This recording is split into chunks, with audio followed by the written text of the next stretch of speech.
and when the project is done, it was like I can name a few of them, but these are now 40. They finish at $40 million for 40 units. That is really $1 million per apartment. There's got to be some stop to that. So that's another door open, but we'll talk about that on another show. But thank you so much for explaining exactly what this is intended to do. This bill, and I haven't read it, and I will read it, but I see from your conversation, it it is really geared toward schemes and scammers, Oh, schemers without and question. scammers. Oh yeah, we're gonna stop them and all should have more conversations on affordable housing. That should be the enough because we want to keep black people in Chicago, black hardworking people. We don't need a city with all rich white people. Yes. And that's the direction Chicago is going. And I definitely don't want that. And so we don't need any more $500,000 houses, 150, $200,000 houses that people can afford.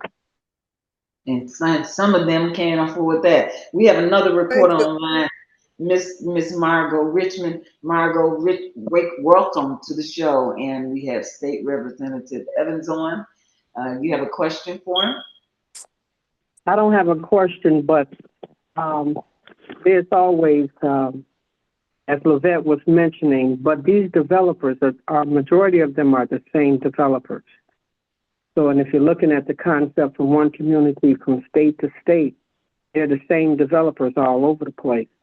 So if you look at their, I remember when Kenwood Oak was up for grabs and they did an extensive job, block by block, house by house, to find out who was behind in their taxes and who couldn't afford it.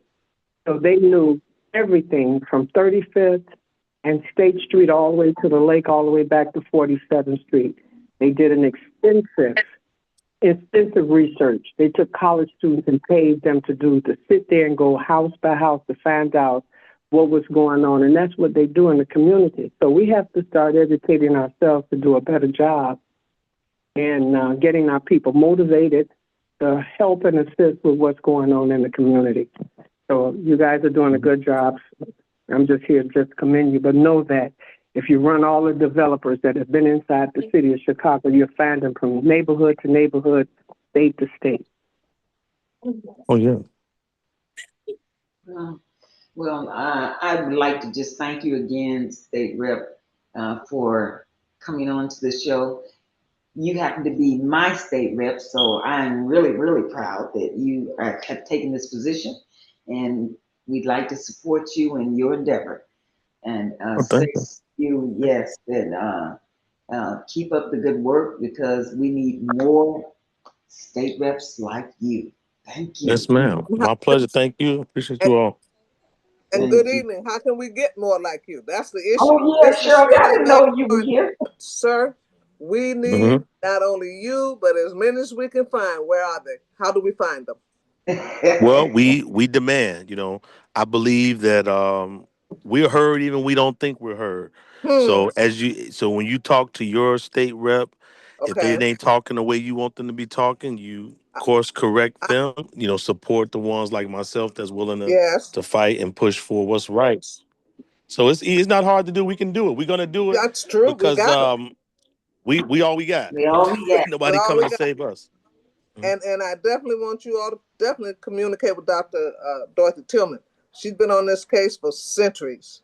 And if it hadn't Oh been for yeah, her, for sure. that disclosure that she pushed through and got through uh, uh, um, state and however she got it through the state legislation Hmm. about people disclosing their ties with slavery during the time I think Chase Bank and all of them was involved. But again, I don't want to hold up anyone else because I got to leave you in a minute. But I definitely wanted to commend you, sir. And know forever and always, you and yours in my prayers and in my chanting. Oh, thank you so much. Thank you, State Rep, and everybody. Thank you for joining this discussion, and we'll look forward to having you back again, sir. Oh, for sure. Thank you, and I'll see you all soon. Thank you. Everybody have a great evening. Thank you. Senate Bill 1563, also known as the Squatter Bill, passed unanimously in the Illinois House, and it now heads to Governor Pritzker's desk. Lawmakers tell me this is the farthest a squatter bill has ever gotten in the state of Illinois. On this question, there are 106 voting in favor, 0 voting opposed, 0 voting present, and this bill, having received a constitutional majority, is hereby declared passed. A unanimous vote in the Illinois House on what lawmakers have called the Squatter Bill. Representative LaShawn Ford, who is a co-sponsor of the bill, says this is a huge victory for homeowners statewide. This bill will take away the legal standing of a squatter, whereas we will treat them as trespassers. The ABC 7i team has been covering alleged squatting cases for months. Homeowners going to great lengths to get strangers out of their homes. Current law preventing law enforcement from removing the alleged squatters right away. Lawmakers on both sides of the aisle acknowledging the issue as problematic. If the bill becomes law, police have the authority to remove squatters the moment the owner can prove the property is rightfully theirs. They will no longer have to take it up in eviction court. Representative Ford says he's been working on this for decades and says this bill has been a long time coming. This is something that I believe really was made possible from the work of the colleagues and Sam on our side. You know, it's true because we've tried to pass this for many, many years, but the exposure that you provided has made it more likely. It actually socialized it in a great way. It brought law enforcement on board. It brought housing advocates on board, seeing it on the news and seeing the struggles of homeowners. The public and the members of the House and the Senate saw exactly how homeowners were impacted. The bill now heads to Governor J.B. Pritzker's desk, and lawmakers believe that he will be signing this into law based on the amount of support it has received and conversations with his administration. Illinois homeowners could soon have more power to remove squatters in a newly signed bill. You may recall a neighbor who lives near 40th and Broadway, where the old Doyle Manufacturing Building fire happened earlier this month, said squatters were a big issue in the area, and we later learned it was a homeless Quincy woman who'd been arrested for arson in that fire. Now, law enforcement experts like the executive director of the Illinois Sheriff's Association, Jim Kachuk, says the state's new law will help clarify law enforcement's role in situations where there are squatters and make it easier for authorities to charge squatters for criminal trespass. Illinois landlords say the old process for removing squatters could often take a long time to fight.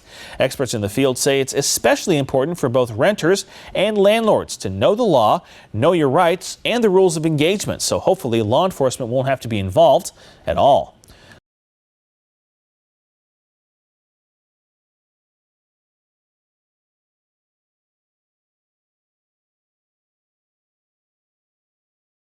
The other day I was watching the Joe Rogan podcast. I normally don't watch him anymore, but he had my favorite all-time comedian on there, Dave Attell, so I watched. They started talking about the problem squatters are becoming these days in the United States. This sort of thing's been going on for a very long time, but in the last handful of years, it's gotten worse. They even have people online showing you how you could become a squatter and how you could actually take over someone's property if you're there long enough. Squatters have more rights than the people that actually own the land, and there's a reason for this. Horrible landlords. Over the years, landlords have done all kinds of crappy things, so laws have been put in place. Downside of those laws, people exploit the laws and basically become squatters and live in people's property for anywhere from a month, 6 months, a couple years, or more. They use these laws that are called squatter rights, also known as adverse possession. And these laws exist in all 50 states across the US. And how and when these laws are enforced differ from state to state. For 20 states, if a squatter has been squatting for a certain length of time, they can basically file some paperwork and steal your house out from underneath you. Now this time varies from 7 years to 30 years. Today we're listing all those states and the amount of time it takes someone to plant their flag and snatch your land right out from underneath you. Got it? Get it? Good. Let's take a look.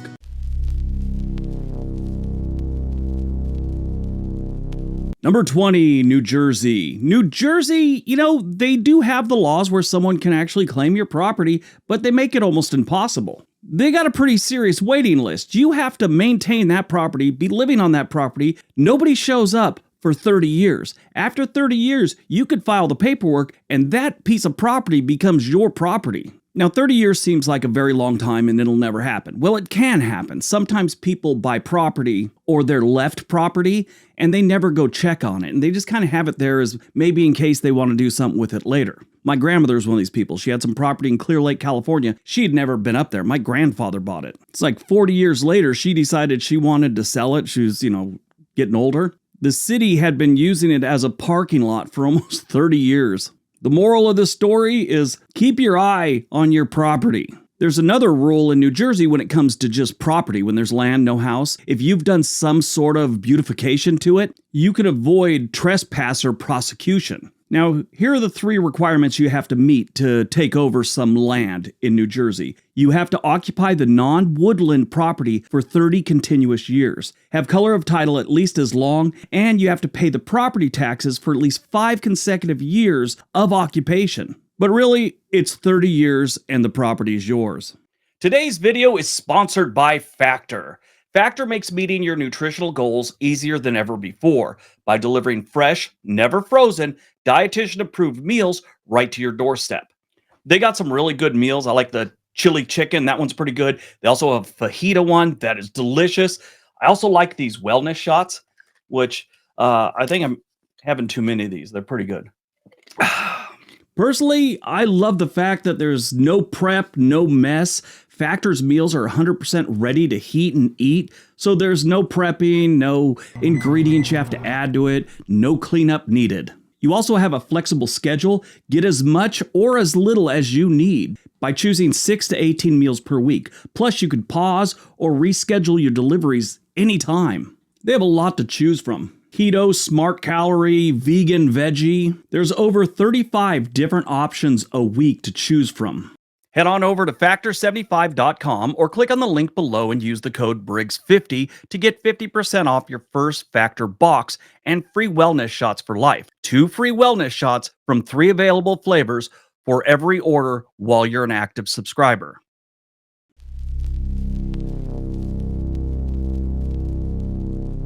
Number 19, Ohio. Ohio is not as long as New Jersey, but they have a lot of the same requirements. Now, this happened many times in the farmlands around Ohio, and in recent years, a lot of places in Cleveland and Toledo have become other people's property because it was kind of run down and nobody checked on it since like the 80s. So here's how the rule reads. You have to possess the property for 21 years in Ohio to be able to claim it as your own. And here's how it reads. Any entry and possession of the required 21 years that is exclusive, continuous, hostile, actual, and open, even if the person mistakenly thought they had the title, is sufficient to support the claim of the title in adverse possession. In other words, if you took it over, you've been there 21 years, even by mistake. Let's say you thought some of the acreage next to yours was yours and you were, let's say, farming it or whatever. If you've been there 21 years and nobody's complained or brought it up to you, you could file to have that property as your own. But in the end, Ohio, it requires 21 years to take over the land.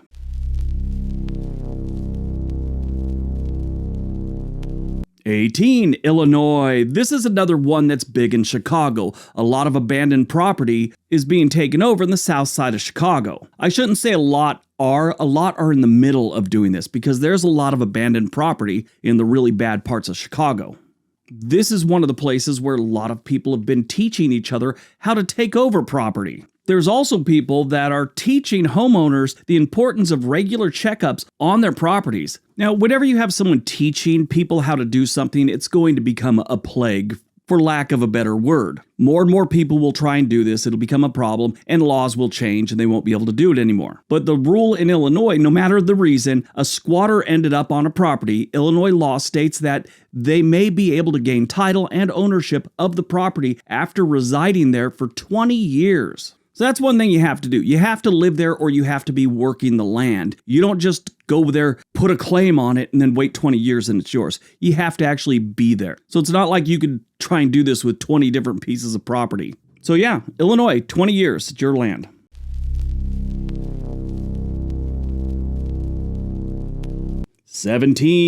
Georgia. This one sort of surprises me. People of Georgia tend to know their land. And if they're the rural people, they know exactly where their piece of property ends and their neighbor's starts. That's kind of a thing throughout the South. Everyone knows their property. But I guess it happens enough to where it's a problem with squatters these days. Maybe not as much in the rural areas of Georgia, but definitely in some of the more rundown cities. Now, most states don't have predictions of how many people are squatting currently, but I did find one stat that said there's over 1,200 current squatter homes in the metro Atlanta area. And as of February 2024, there are now 3 bills going through the General Assembly to change the laws on squatting. I think we're going to see more of this in the coming years. Like I said, once people start teaching you how to do it, laws are going to change. So half the people that get the idea of doing this, they'll never get to the finish line. Laws will be changed within the next few years. But currently the laws in Georgia are 20 years. If you maintain this property, add some beautification to it, live there, it becomes yours after 20 years and you file the proper paperwork.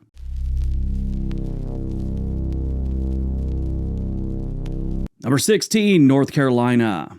There are many different stories about little mountain hideaways. You know, people had cabins up in the mountains of North Carolina or little pieces of land near the coast that they never really went to. Next thing they know, their property is somebody else's. And again, most of the time this has to do with someone was left some property from their parents or grandparents. They finally get around to checking on it. The parents or grandparents hadn't been up there in 15 years. You take 7 years to get up there. You go there, someone's got a house on your property. They should literally call the law, you snooze, you lose. Wait too long to check on that property, and it's gone. North Carolina is another state that has the same reading as Ohio. Actual open, hostile, exclusive, and continuous possession of the land claimed for the prospective period under known and visible lines and boundaries. It's a bunch of legal jargon which says if you go there, plant your flag, it becomes yours after a certain amount of time. And that certain amount of time in North Carolina is also 20 years.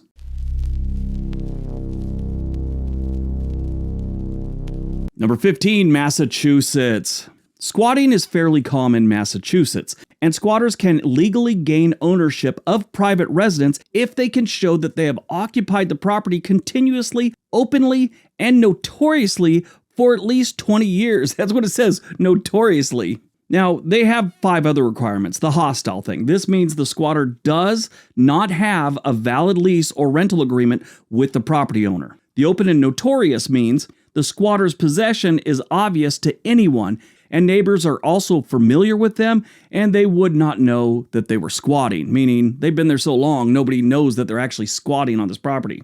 Exclusive. The squatter does not share possession with others and lives on the property for an uninterrupted period of time. Now, I mean, I'm sure if it's your family, but if it's like 3 different families living on the property, that's gonna, someone's getting kicked out. Color of title. The squatter does not have the legal title or deed to the property. Now, they have one other requirement here also. The squatter does not have a need to have paid property taxes on the land for a certain period of time. Now, Massachusetts does have a little bit different law where they allow certain limitations and requirements for squatters, including compensation for the property to the original owner when the deed is transferred, or relinquishment, as long as the original owner comes forth. Meaning they don't have to proactively go look for the original owner and pay them now that the property's theirs. Massachusetts is also a state that requires 20 years of continuous use.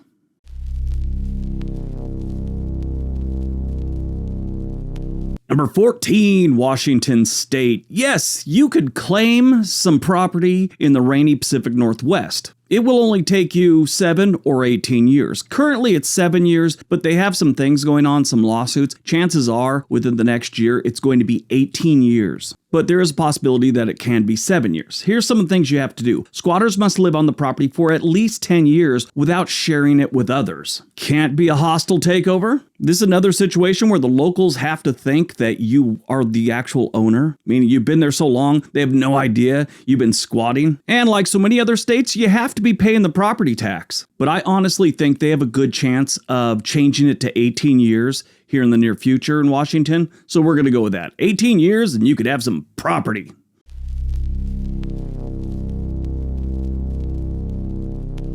(13) Colorado. Colorado is another place that has a lot of open land on the eastern side, and they have a lot of those mountain towns and, cabins that family may not have checked up on in decades. And when that happens, people move in. There was quite a few things where people, I've talked about this before. There was a big movement when the hippie thing kind of ended in the mid to late 60s, I guess late 60s. A lot of them moved to Colorado. That was the first big rush to Colorado in the 20th century, was the 1960s and 70s. A lot of those hippies found these little chunks of land and cabins up in the mountains that nobody knew about or nobody remembered they had. Colorado has a lot of the same requirements, but it only takes 18 years to snatch up that property.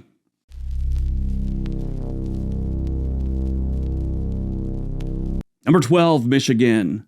In Michigan, you could lose your property after a decade and a half. That's it. That's all that's required. And with how long Detroit's been in bad shape and a lot of the other cities, I'm sure there's a lot of old factories that someone has staked a claim to. I don't know if you'd want those properties, but I'm sure someone's tried. In Michigan, if you have property that has not been watched and you haven't checked up on it, 15 years, someone could file the proper paperwork and it could be yours. This has happened to more than a few people that had lakeside property in Michigan. That's a big thing. Everyone has a fishing cabin or something like that, and grandpa dies and everyone forgot about the fishing cabin. Well, someone found it vacant and they moved in.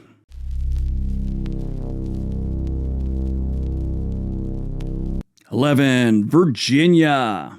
Virginia, like Michigan, it only takes a decade and a half and someone's property becomes yours. Virginia, again with the mountains. They have a lot of mountains there and people forget about these places.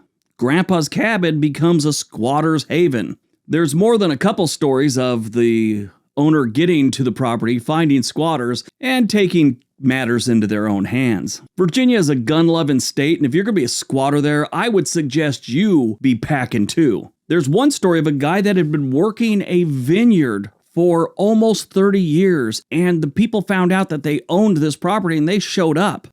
Guns were pulled out, but eventually this guy had to go to court, and it was his vineyard now. So he's out in Virginia making wine and packing. It takes 15 years in Virginia to claim somebody else's property.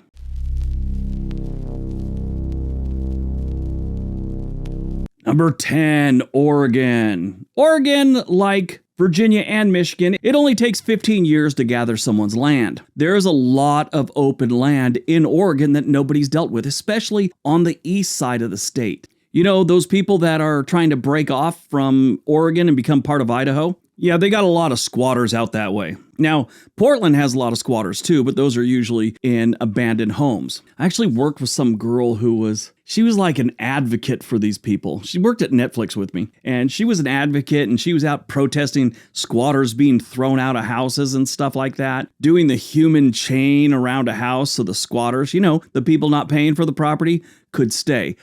Link arms around a house. I don't know if anyone's ever told you this, but the police can remove your arms when they're linked with each other. I don't know why they always try and do that. They always try and do it on the highway too. By the way, if you want to turn the public against your cause, whatever it is, block their way home when they're coming home from work. Get across that highway. I don't care if your cause is to give YouTubers $2,000 free money every single year from the government. If I have to sit in traffic for 2 hours while the police remove you from the highway, I'm going to be against your cause. But yeah, they do that a lot here in Oregon. They have squatters, especially in the Portland area, that have taken over older homes, and then they, try and remove these people, and they've got advocates. It makes no sense. 15 years in Oregon, and that land becomes yours.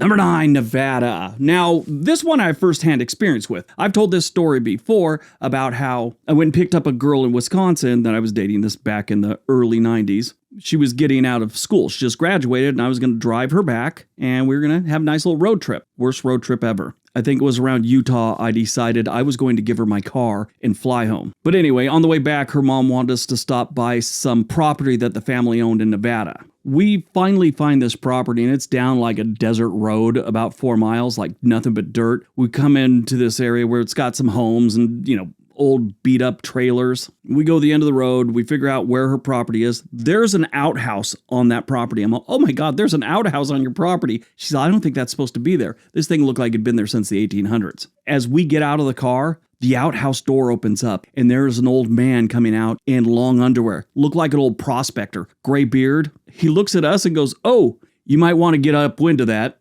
He walked into the trailer and disappeared. She's all, we're leaving. I was like, good plan. Now, Nevada has some strange rules. 15 years is the basic, but there are some other situations where it has to be 20 years. I find this strange because Nevada doesn't have a lot of privately owned property. It's like 75% of this state is owned by the government, or at least controlled by the government. If you were to eliminate all the land in Nevada that is owned or controlled by the United States government and then turn the rest into Nevada, Nevada would be the smallest state, like smaller than Rhode Island. But if you want to take over someone's piece of land in Nevada, it could take you 15, maybe 20 years. Might be able to get a ghost town out of that.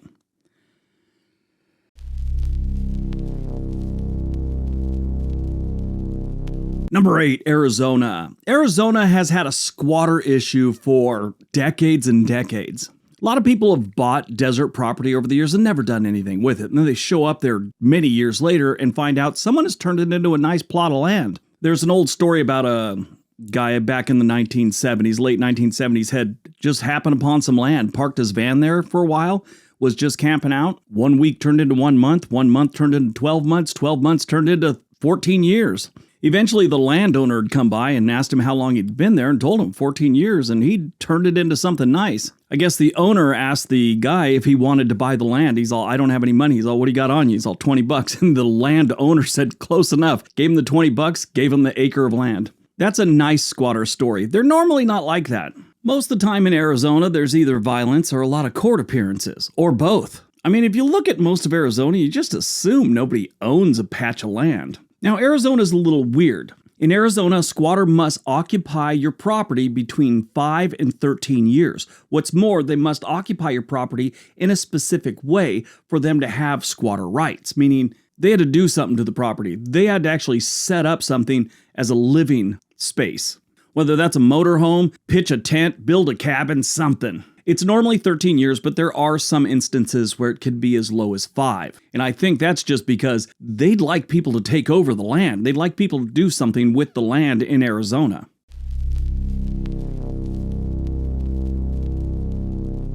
Number 7, Alaska.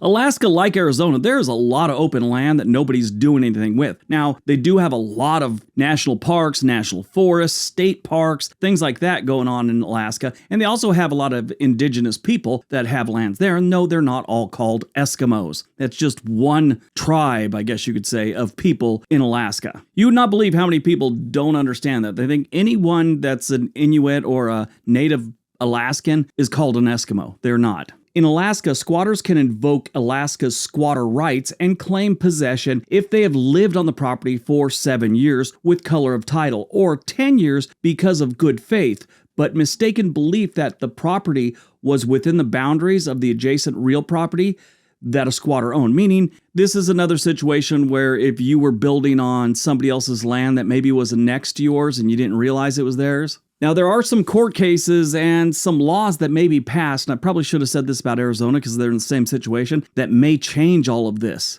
I think there's a movement in government and people that own land of trying to get rid of squatters. It's become too much of a thing, like I said earlier. It can be anywhere between 7 and 10 years to claim squatter rights in Alaska.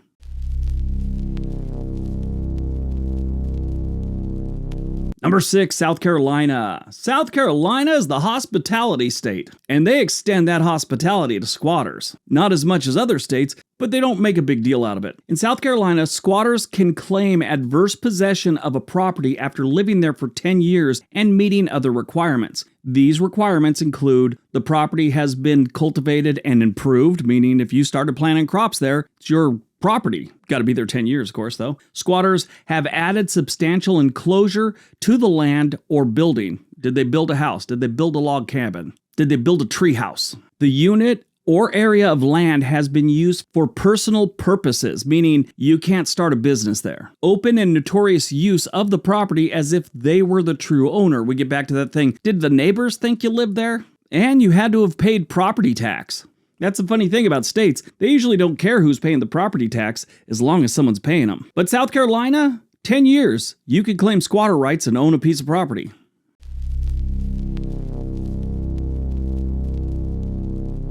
Number 5, Pennsylvania. Pennsylvania is a strange one because there's some situations where it can be 10 years, other situations where it can be 21 years. Now, if you look up the squatter rights in Pennsylvania, you'll find all kinds of things like holdover tenants, Homestead Act, and Pennsylvania squatter rights. Now, squatters are not always homeless, and Pennsylvania is a perfect example of that. This is very much a farming type of state, and a lot of people will start using land that nobody happens to be using. These are upstanding citizens of the community. You know, they got jobs, they make a living, but they start using some land that they know is abandoned, and eventually they just put in the paperwork and claim it as their own. But this is how you get it in Pennsylvania. The squatter must have paid municipal, county, and state taxes due on the land throughout the 10 to 21 years, which they have been in continuous possession of the land. The time frame is lengthier than most states, requiring squatters in Pennsylvania to be more persistent. But yeah, Pennsylvania, it's either 10 to 21 years.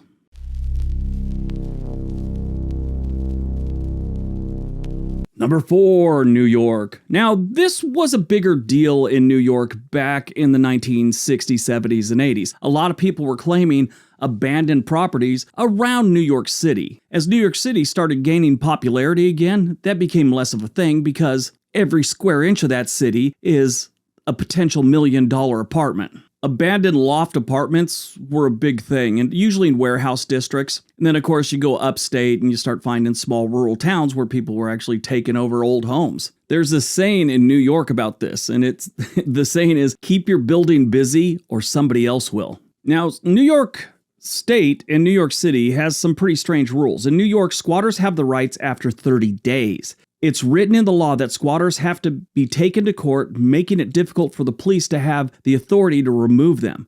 Now, you can find rules like this in a lot of other places, but it's really a big deal in New York City. New York has a history of passing some of the toughest laws in the country that are meant to protect honest tenants from greedy landlords. But some lawmakers say that the laws have gone too far, and they are allowing dishonest tenants to take advantage of free housing for years at a time. Squatters. On March 20th of this year, which was a week ago Wednesday, a bill was filed to prevent squatters from having rights in New York.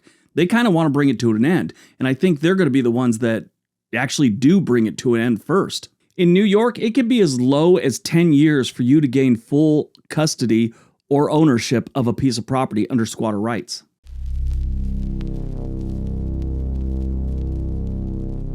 Number 3, Texas. Texas, you got to have a whole decade. Yep, just like New York, a whole decade and you could have some property. Real estate professionals in Texas always remind people that if they have land, they need to check their acreage or someone else might claim it. This is a known thing and it's been happening for decades in Texas. Actually, it's been happening since the 1800s. Texas is another state that is starting to make moves to change squatter rights. I think if New York City doesn't make some drastic changes first, I'm pretty sure Texas will be the one that makes the biggest change the soonest. It takes 10 years to take property under squatter rights in Texas.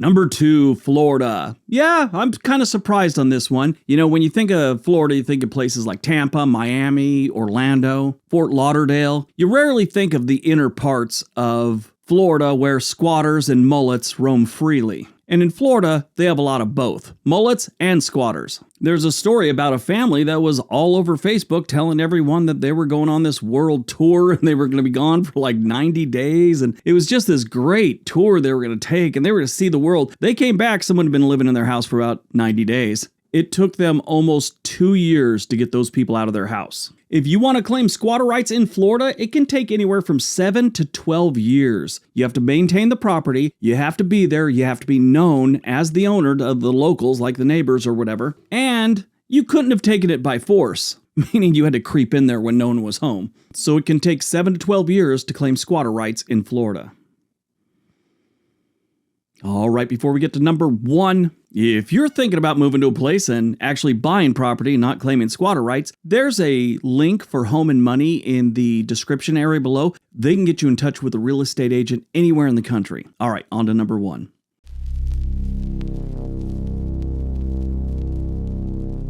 And number 1, the Golden State, California. Yep, the Golden State has always had some funky laws, and they've always been kind of liberal with their laws.